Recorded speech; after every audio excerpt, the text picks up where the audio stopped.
अन्य दर्शनों की उत्पत्ति का आधार। चार्वाक दर्शन की आलोचना अधिकांश भारतीय दर्शनों में मिलती है, जबकि इसका समर्थन विभिन्न पश्चिमी दर्शनों में दिखता है। इस प्रकार यह विभिन्न दर्शनों की उत्पत्ति का आधार है। पश्चिमी दर्शन के निकट यद्यपि भारतीय दर्शनों की मुख्य प्रवृत्ति आध्यात्मिक है, लेकिन दार्शनिक धारा में एक दर्शन ऐसा भी है जो जड़वाद एवं भौतिकवाद को जोड़कर पश्चिमी दर्शन के निकट लेकर जाता है। इसे चार्वाक दर्शन कहते हैं। नास्तिक शिरोमणि ये लोग वेदों को प्राण प्रमाण नहीं मानते। ये अप्रत्यक्ष मात्र को अप्रमाण मानते हैं। ईश्वर को भी नहीं मानते। अंततः निराशावादी एवं स्वभाववादियों की तरह चार्वाक आत्मा की सत्यता एवं पुनर्जन्म और कर्म के नियम को नहीं मानते। अंततः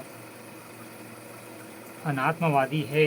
वेद, ईश्वर और आत्मा तीनों को नकारने के कारण यह दर्शन नास्तिक शिरोमणि कहलाता है। ज्ञान मीमांसा में प्रत्यक्षवादी, अनुमान में प्रमाण में भी ये विश्वास नहीं करते। ये प्रत्यक्षवादी है। चार्वाक ब्रह्म जगत को सत्य मानते हैं और उसे पृथ्वी, जल, अग्नि तथा वायु इन सभी को स्थूल भूतों से निर्मित मानते हैं। मूल्य मीमांसा में सुखवादी, चार्वाक सुख ही जीवन का परम ध्येय मानते हैं। अंततः सुखवादी है। इंद्रियां सुख को ही प्रमुख मानते हैं। यह बाह्य इंद्रियां सुखों को आंतरिक इंद्रिया अनुभव की ओर लेकर जाता है। तत्व मीमांसा में यथार्थवादी यह अपनी ज्ञान और तत्व मीमांसा से जीव जगत और ब्रह्म का बोध करवाता है। यह जड़वादी दर्शन के रूप में हमें भौतिकवादी विकास की ओर प्रोत्साहित करता है। मूल स्वभाव में भौतिकवादी वर्तमान में जिसे जीवन की गुणवत्ता कहा गया है, उसकी प्रारंभिक अभिव्यक्ति चार्वाक दर्शन में है। धर्म और मोक्ष की पुरुषार्थ नहीं मानते, अर्थ और काम से बेहतर जीवन की कामना करते हैं।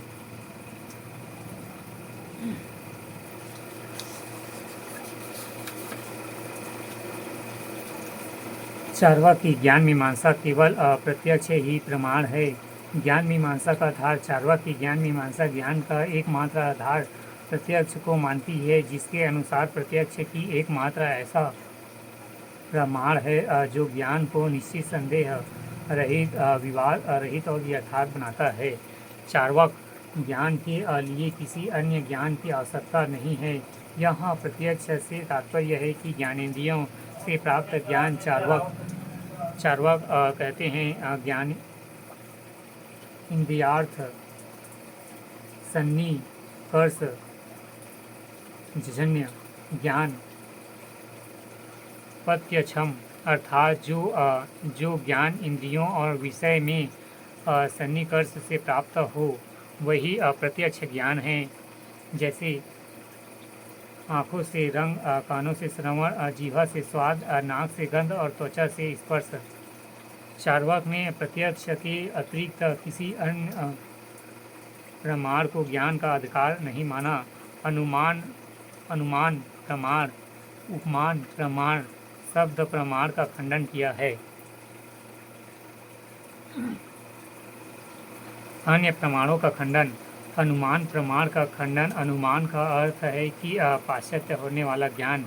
साधन के आधार पर साक्ष्य का प्राप्त करना ही अनुमान है, जैसे कि धुएं को देखकर आग का अनुमान लगाना। चार्वाक कहते हैं कि अनुमान प्रमाण केवल तभी हो सकता है जब व्याप्त इंट्रोडक्शन सही हो, लेकिन व्याप्त का निश्चय न प्रत्यक्ष हो सकता है और न अनुमान से।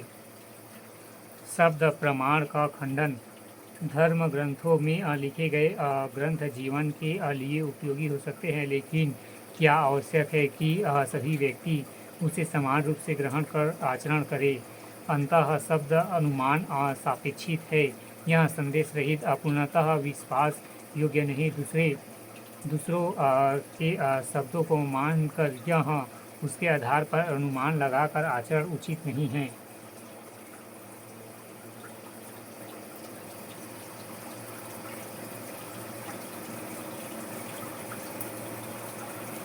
उपमान प्रमाण का खंडन अनुमान के समान उपमान की पूर्णतः प्रमाणित नहीं है, क्योंकि उपमान में जो बौद्ध होता है वह व्यक्ति नहीं व्याप्ति रहित नहीं है। अनुमान के खंडन से ही उपमान की अप्रामाणिकता भी नष्ट हो जाती है। चार्वाक की ज्ञान मीमांसा का महत्व चार्वाक दर्शन की ज्ञान मीमांसा का महत्व यह है कि यह भारतीय दर्शन के पश्चिमी दर्शन के निकट नजर आती है। वे अपनी ज्ञान मीमांसा में वेदों का खंडन करते हुए मूलतः वैदिक कर्मकांडों का खंडन करते हैं। वेदों की ब्राह्मणवादी असंकुचित व्याख्या को नकारते का प्रयास करते हैं। वह ईश्वरीय आस्था के रास्ते मानवीय शोषण, अंधविश्वास और ब्रह्मवादी कर्मकांडों को नकार कर वैज्ञानिक और तार्किक सोच अपनाने की प्रेरणा देते हैं।